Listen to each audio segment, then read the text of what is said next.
What happens when a judge finds a White House press secretary for wearing a cross and she refuses to back down?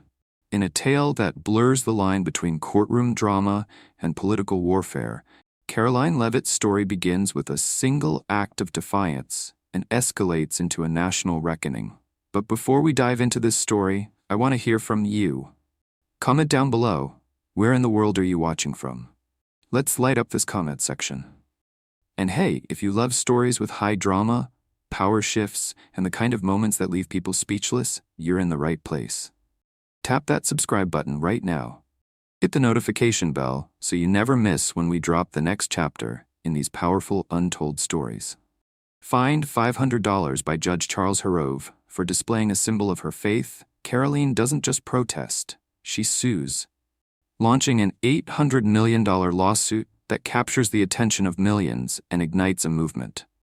What follows is a high-stakes pursuit across continents, a digital uprising that exposes deep-rooted corruption, and a trial that redefines the battle for religious freedom in America. This isn't just about one woman in a courtroom. It's about power, principle, and the unwavering resolve of someone who refused to let her beliefs be silenced. As Karoline goes toe-to-toe with entrenched institutions, media backlash, and political pressure, she becomes more than a litigant. She becomes a symbol. From viral hashtags to federal reform, her fight sparks a wave of change that sweeps across the nation and beyond. And at the heart of it all is one truth. Justice doesn't ask permission. It demands to be heard. Bookmark. Washington, D.C., a city defined by power and protocol, was shaken by an incident that started with something as small as a cross. Karoline Leavitt, the poised and composed White House press secretary, walked into a courtroom wearing a silver crucifix around her neck, an act of quiet conviction that would ignite a national firestorm. Judge Charles Harrove, known for his rigid views and sharp tongue, saw the cross not as a symbol of personal faith, but as a provocation.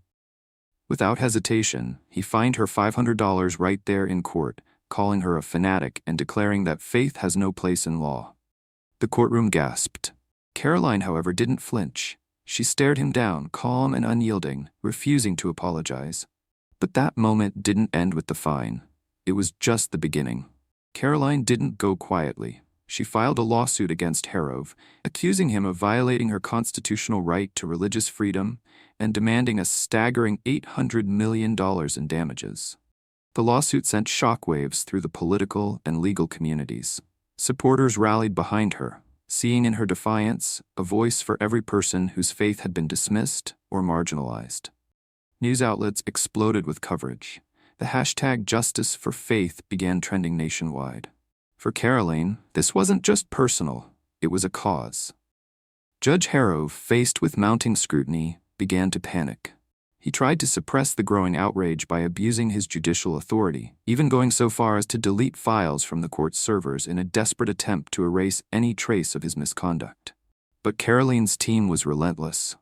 They uncovered his infamous black file, a chilling dossier that revealed over 250 cases where Harrove had penalized individuals for displaying religious symbols, from hijabs to yarmulkes to rosaries. The evidence was damning. As the pressure mounted, Harrove did the unthinkable. He fled the country. Days before the court's verdict, he vanished and resurfaced in a self-recorded video from Switzerland. In it, he mocked Karoline, scoffing, "Leavitt will never win." He believed he was safe, untouchable. He was wrong. Karoline watched that video in a dark office, the glow of her laptop casting sharp shadows across her face. Harrove's sneering arrogance didn't shake her. It fueled her. With her fingers clenched around the silver cross he once tried to silence, she vowed to bring him to justice. She wasn't just going to win a lawsuit.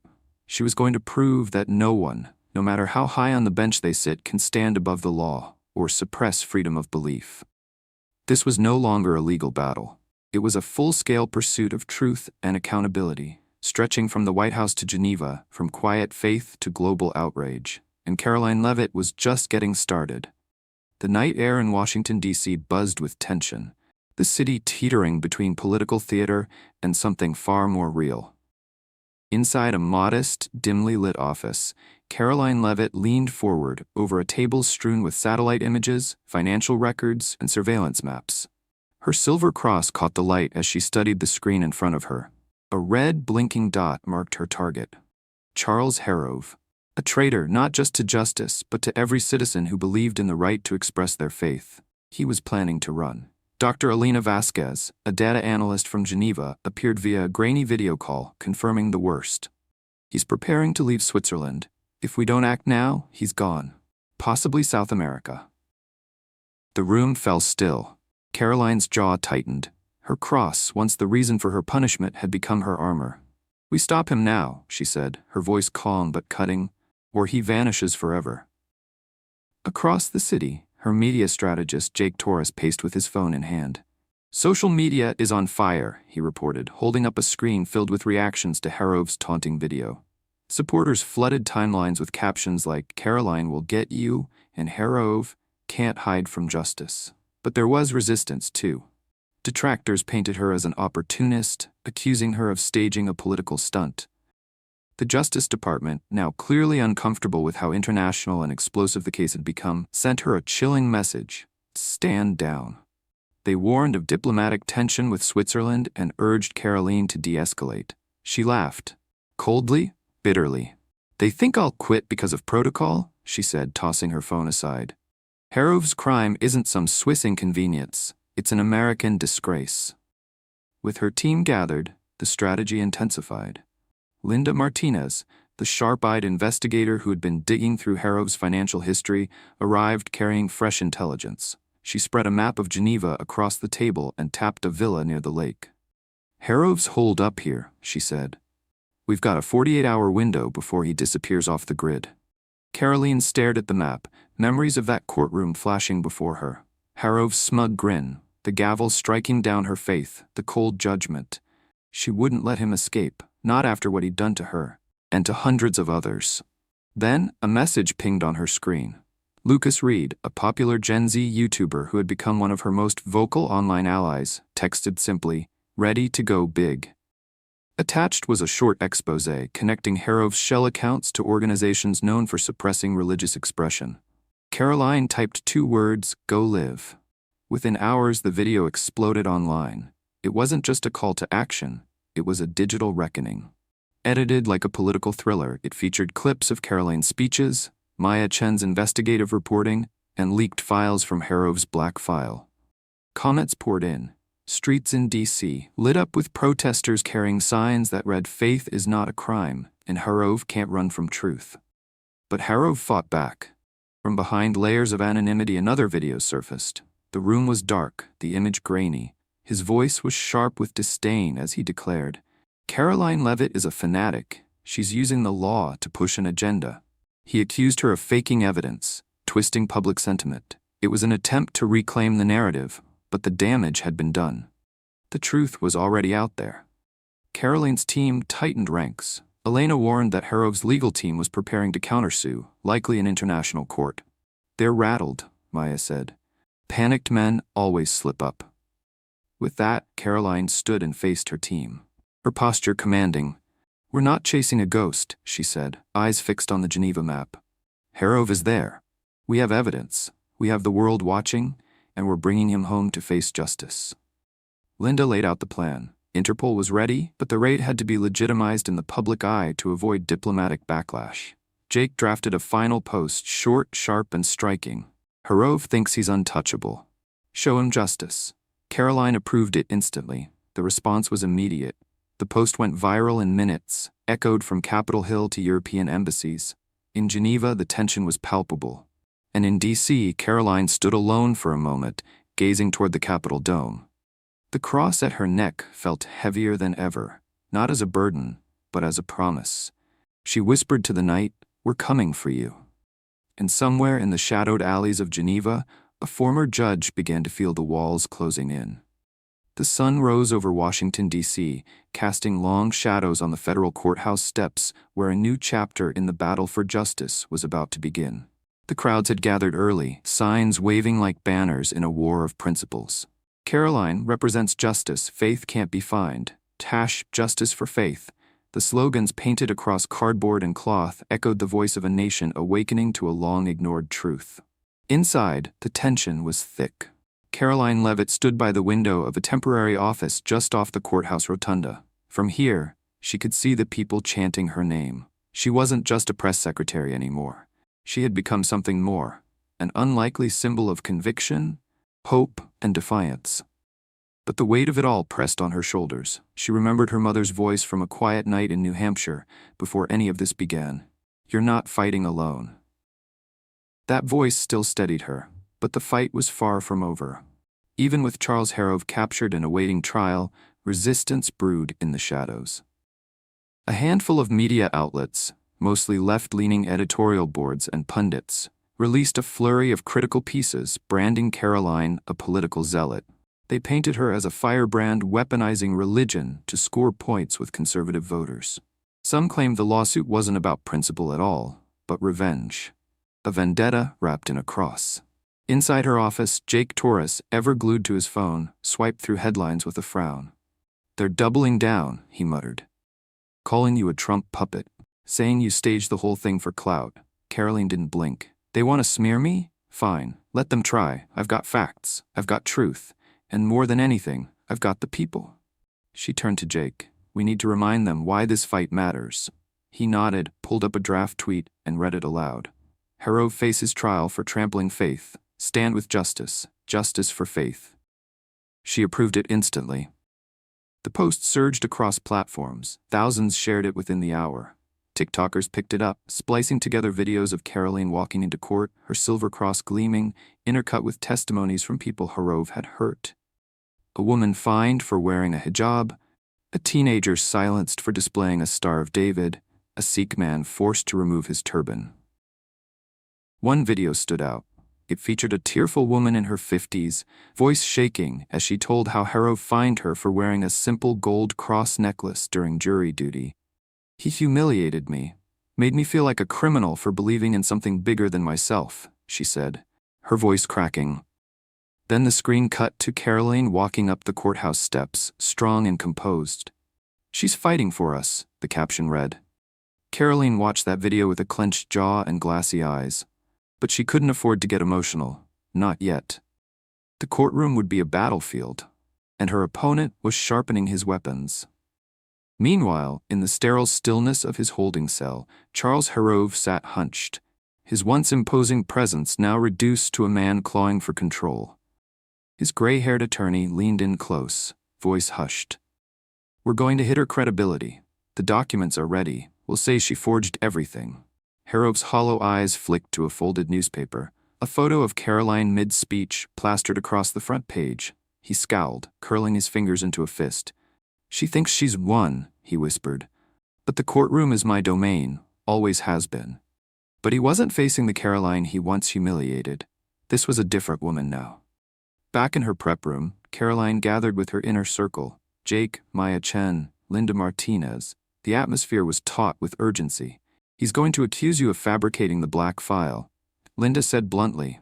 "So we hit first, the emails, the Interpol logs, the server wipes." Maya slid a laptop across the table. "We used the recording, the one from his staffer, the one where he orders everything deleted."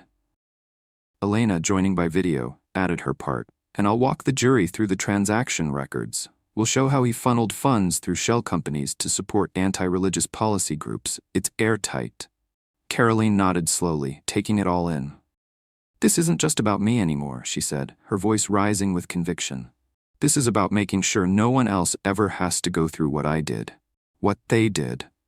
Later that night, long after the rest of her team had gone home, Karoline sat alone in the glow of her laptop. An email notification blinked on the screen. It was from a woman named Anna. The message was short but powerful. "You are the light of justice. Don't be afraid." Karoline exhaled. Her fingers moved across the keyboard, drafting one last post before trial. "Tomorrow, Harrove faces trial. Join me to demand justice for every faith, justice for faith." By morning, the post had gone viral. The courthouse was a fortress of humanity when she arrived. Signs waved, people prayed, voices rose together, not in protest, but in solidarity. She touched the cross at her neck and stepped toward the doors, knowing this was no longer her fight alone. It was a movement. And the trial of Charles Harrove was about to become the trial of a system that had for too long silenced what it didn't understand. The verdict echoed like thunder through the marble corridors of the courthouse. Guilty on all charges. As the gavel struck, the tension that had choked Washington, D.C. for weeks finally released, at least for a moment. Outside, the crowd erupted into cheers. Inside, Judge Charles Harrove sat slumped at the defendant's table, pale and deflated. His hands trembled as U.S. Marshals cuffed him and led him down a narrow hallway toward a holding cell. The power he once wielded like a blade had been stripped away. He was no longer the man who fined people for their faith. Now he was a felon. In his cell, Harrove stared blankly at the cement wall. A guard handed him a folded newspaper. Karoline Leavitt takes down fugitive judge screamed from the front page in thick, defiant ink. He muttered bitterly, "She's just a kid." But even he didn't believe it anymore. She had dismantled him. Not just with facts, but with fire, with purpose. Outside, D.C. had turned into something that felt almost like a festival.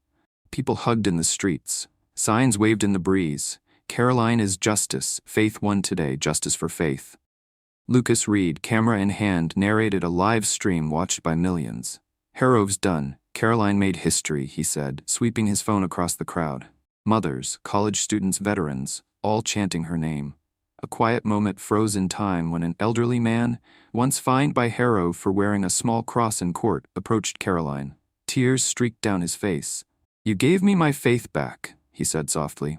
She smiled, placed a hand on his shoulder, and simply replied, "You never lost it." But even in triumph, shadows lingered. Inside her office, Karoline sat at her desk, laptop open, phone buzzing constantly. Jake Torres scrolled through the latest headlines, his expression darkening. "The backlash has already started," he said.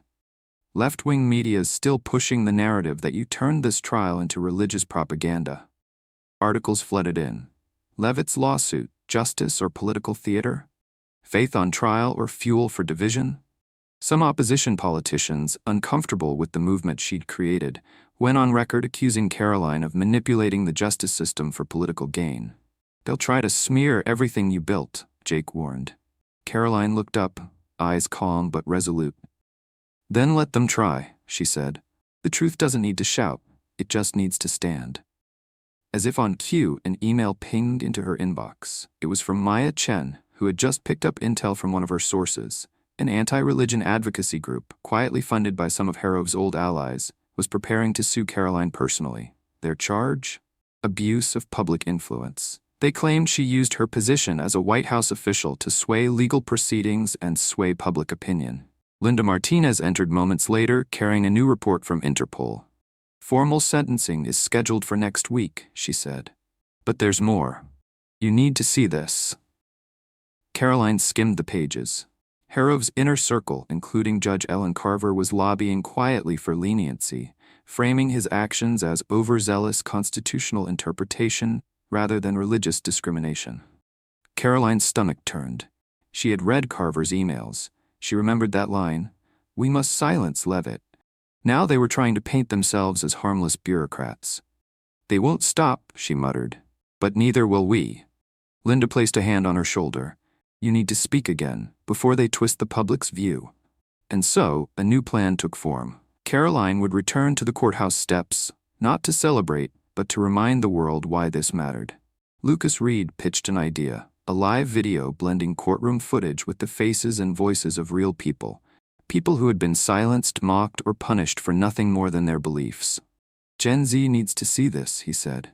"Not just the win, but the why behind it." That night, Karoline sat alone, lit only by the warm glow of her desk lamp. She scrolled through comments on social media. A girl shared a photo of herself smiling, finally wearing her hijab in school after months of hiding it. A Jewish man posted a picture of the Star of David on his office wall, thanking Karoline for giving him courage. A young woman in Alabama tweeted simply, "I wear my cross again, because of her." Karoline's eyes welled.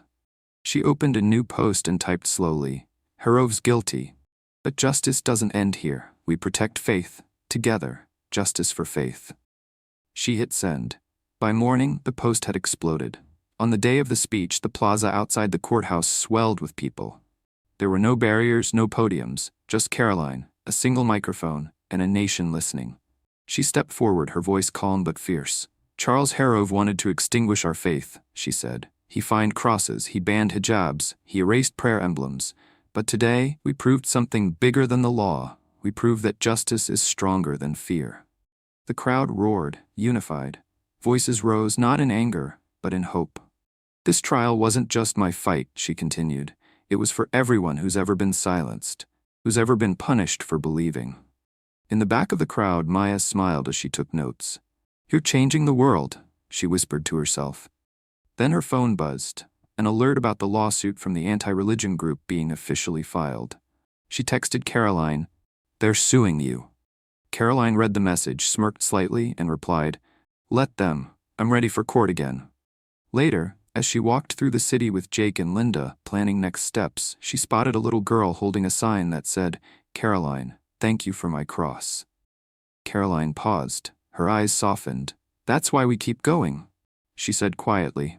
That evening, back at the office, Linda handed her a growing list of people, victims of judges like Harrove, now seeking legal help.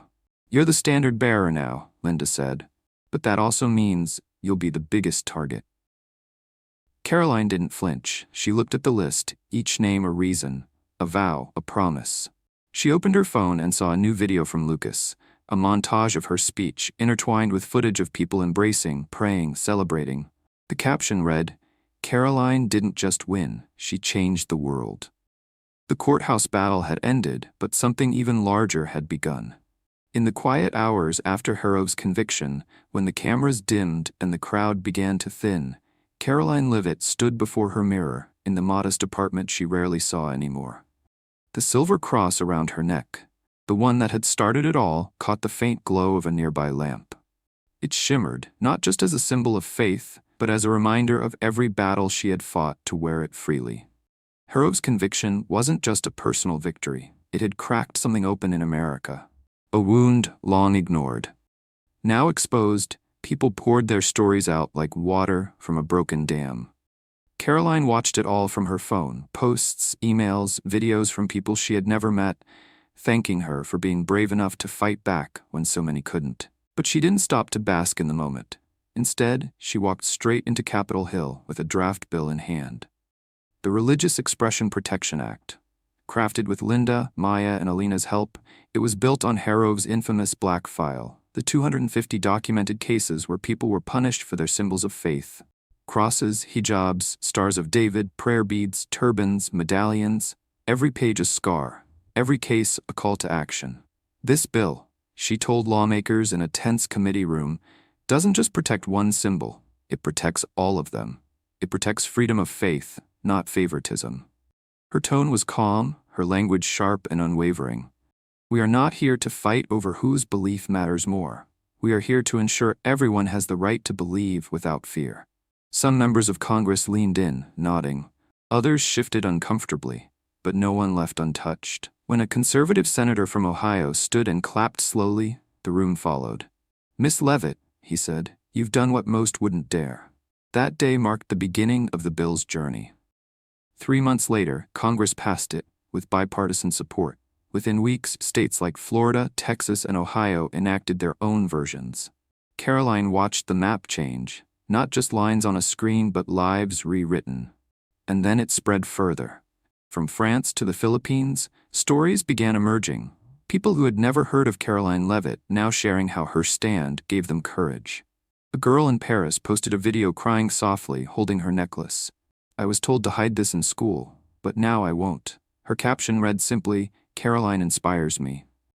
Lucas Reed, ever the digital documentarian, created a viral montage titled Karoline's DC, her courthouse speech intercut with footage of supporters around the world holding signs that read, "Justice for Faith," in dozens of languages. The video hit over 20 million views in 48 hours.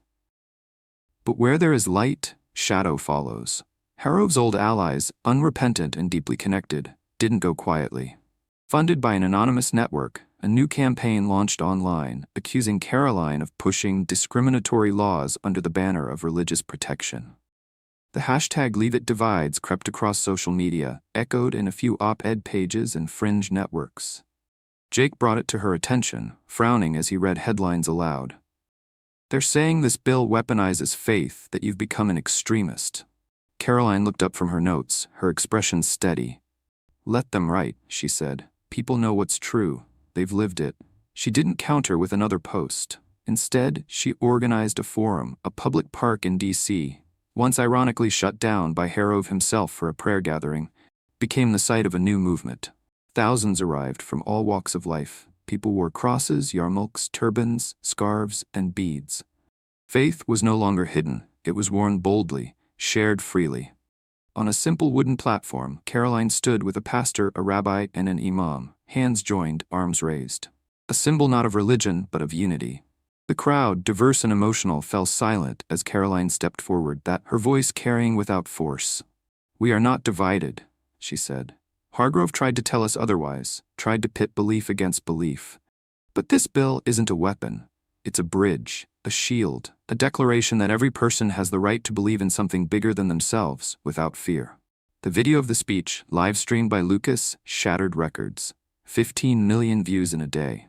Hashtags surged again. Karoline unites faith for all. In the crowd, Maya Chen watched quietly, taking notes for her next exposé. She sent Karoline a quick text. "You're changing the world, but be careful. The lawsuits are moving forward." Karoline read the message on her phone, her eyes resting briefly on the words. She didn't panic. She simply smiled, half defiance, half acceptance, and typed back, "They're suing? Let's go to court again." Later that night, she met with Linda Martinez, who brought in more names, people in other states who had suffered under judges like Harov. Their stories weren't famous yet, but they mattered. Linda laid the papers out on the table. "They need you," she said softly. "But it means you'll be targeted even more." Karoline nodded, scanning the list. Each name was a story, a responsibility, a vow. She returned to her desk and opened her phone to find another video, Lucas's latest creation. Her voice narrating over images of people holding hands in prayer, embracing after legal victories, walking into courtrooms with their symbols worn proudly. The caption read, "Karoline is the light." The video had 2 million likes in just a few hours. But it wasn't the metrics that mattered to her. It was the comments. Stories poured in.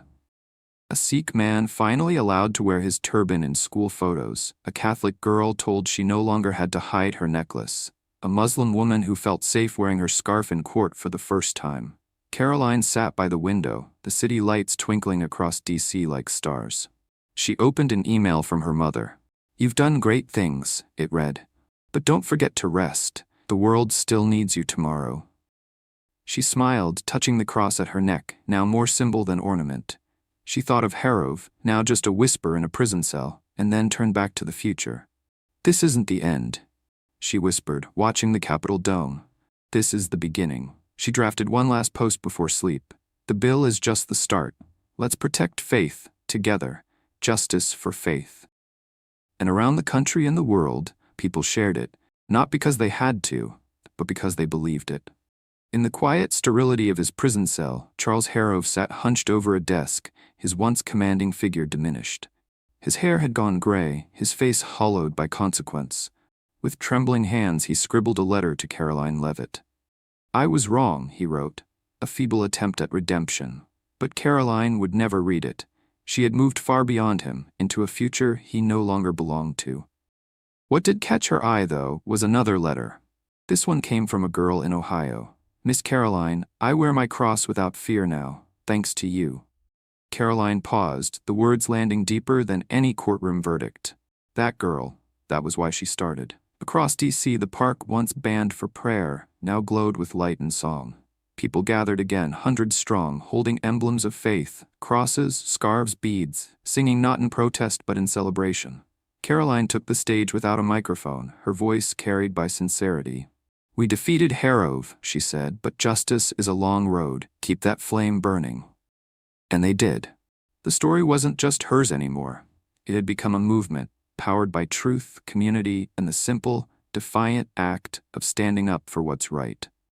Karoline Leavitt's journey had started with a courtroom fine, but it ended reshaping the national conversation. Her stand against Judge Harov became more than a legal victory. It became a reflection of modern America's deepest struggles.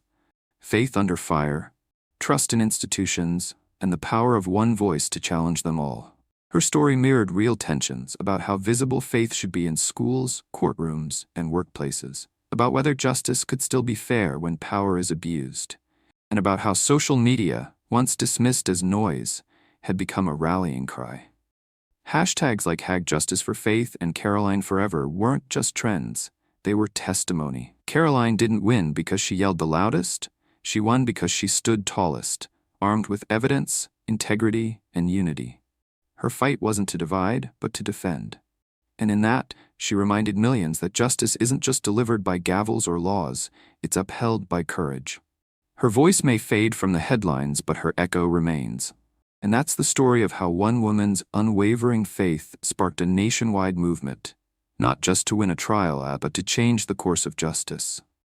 Karoline Leavitt didn't just stand up for herself, she stood up for millions. And through courage, truth, and unity, she reminded the world that freedom of belief isn't a privilege, it's a right. If this story moved you, if it made you think, or if it reminded you of what matters most, then don't forget to like, subscribe, and share this video with someone who needs to hear it.